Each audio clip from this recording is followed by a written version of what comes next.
Assalamualaikum warahmatullahi wabarakatuh. Auzubillahi minasyaitonirrajim. Bismillahirrahmanirrahim. Innal insana lirabbihi lakanud. Sungguh manusia itu sangat ingkar, tidak bersyukur kepada Tuhannya.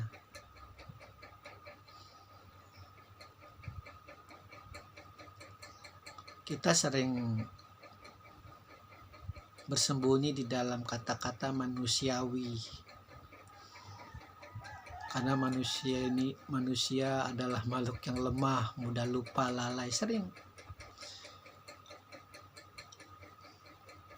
begitu kita dimenangkan dalam peperangan, begitu kita dimenangkan untuk memperoleh jabatan, begitu kita dimenangkan oleh Allah memperoleh kekuasaan, begitu kita dimenangkan oleh Allah mendapatkan harta yang berlimpah, lalu dengan alasan manusiawi, manusia memiliki kelemahan, wajar, lalu dia ingkar, tidak bersyukur kepada Allah. Ketika sebelum mendapat kemenangan, sholatnya rajin, bacaannya khusyuk, sedekahnya lancar, zakatnya lancar. Tapi begitu mendapat kemenangan, lalu kesibukannya itu menjadi alasan, lalu kemewahannya itu menjadi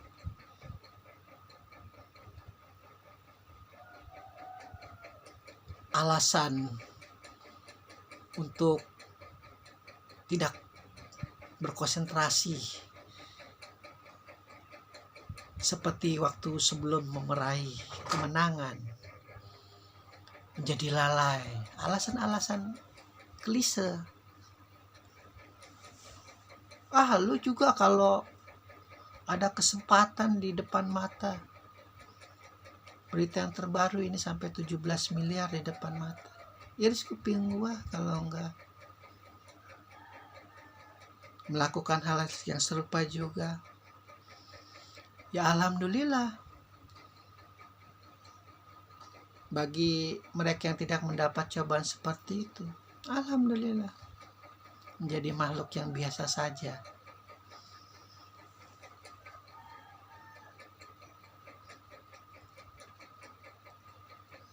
Itu tidak menjadi alasan, apalagi dengan predikat kecerdasan yang tinggi, sarjana, dengan pengalaman organisasi yang banyak, dengan lingkungan pergaulan yang luas, mulai dari tukang beca sampai presiden, sampai warga-warga dunia dengan berbagai macam bahasa. Ya, itu namanya integritas. Gak ada hubungannya dengan manusiawi. Anda sudah memilih jalan laknatullah, tergiur. Pun kalau Anda terjebak, jangan dijadikan 100% itu Anda terjebak. Sebenarnya logika-logika dalam bidang politik kan sudah berpengalaman. Bagaimana bejatnya sistem yang berusaha mengganti-ganti aturan, memutarbalikkan fakta, seolah-olah rakyat tidak tahu apa-apa, seolah-olah rakyat tuh dungu, bodoh, tolol, gak tahu apa-apa. Ya, pengalaman itu penting, apalagi banyak yang pelaku korupsi adalah yang di belakangnya itu dari partai politik, merasa dibackingi dengan partainya mungkin, atau di penjara juga masih bisa leha-leha, anak-anaknya juga masih punya miliaran tabungannya, santai, di penjara juga dihormatin, segan.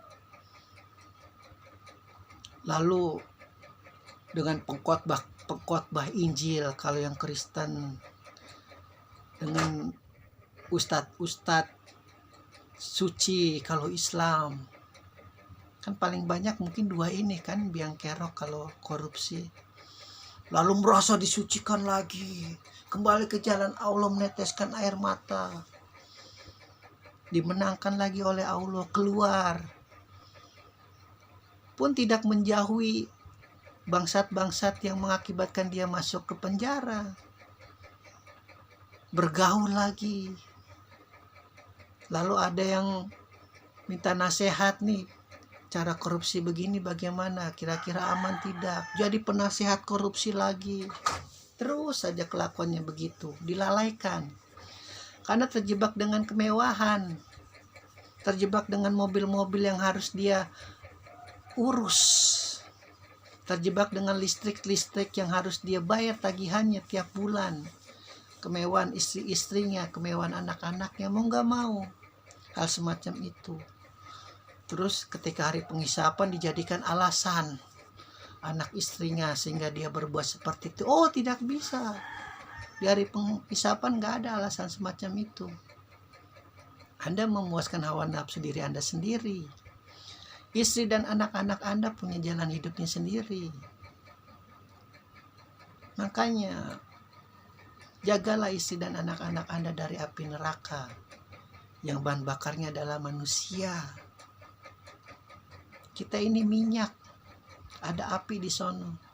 Darah kita ini minyak bagi api neraka. Hati-hati.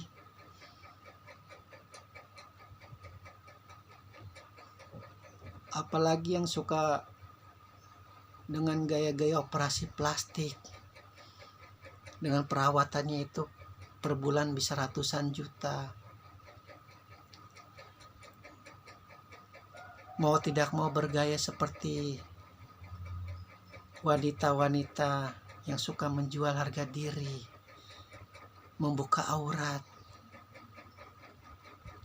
Pun kalau tidak semasa matinya mengucapkan la ilaha illallah Muhammad Rasulullah, bagi mereka yang muslim sangat berat untuk mencapai timbangan kebaikan yang lebih banyak pada hari penghisaban.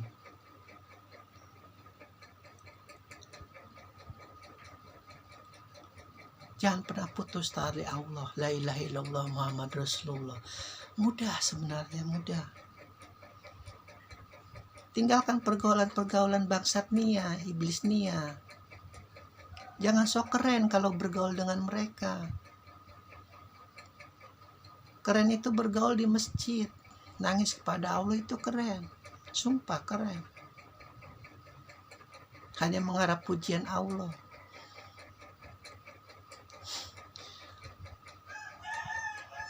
Di kantor bercerita jalan ke sana kemari ke luar negeri.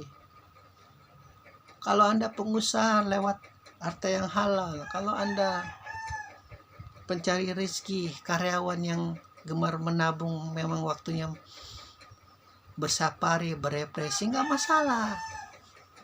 Tapi kalau bukan dari duit yang seharusnya keluar dari keringat Anda, itu ruh yang paling ruh namanya nurani tertekan, itu tertekan, menangis karena dia tahu tempatnya nanti ada di mana. Dia berusaha untuk menyelamatkan Anda dengan la ilaha illallah Muhammad Rasulullah, Al-Quran, jejak-jejak para sahabat, jejak-jejak para keluarga Rasulullah. Tertekan itu, kasihan. Terjebak oleh panca indera untuk memuaskan telinga, mata, hidung, bibir, dan maaf kelamin. Kasihan ruh yang dalam bentuk nurani itu yang sangat kecil, lebih seperjuta kecil dari virus corona yang sedang menyerang dunia. Itu ruh yang paling jujur nanti bersaksi setelah berbuat dosa. Karena dia tidak bisa dibakar, dia suci, ya akhirnya Allah mau tidak mau dalam bentuk fisik diwujudkan di hari penghisapan. Rasakan. Alhamdulillahirabbil alamin.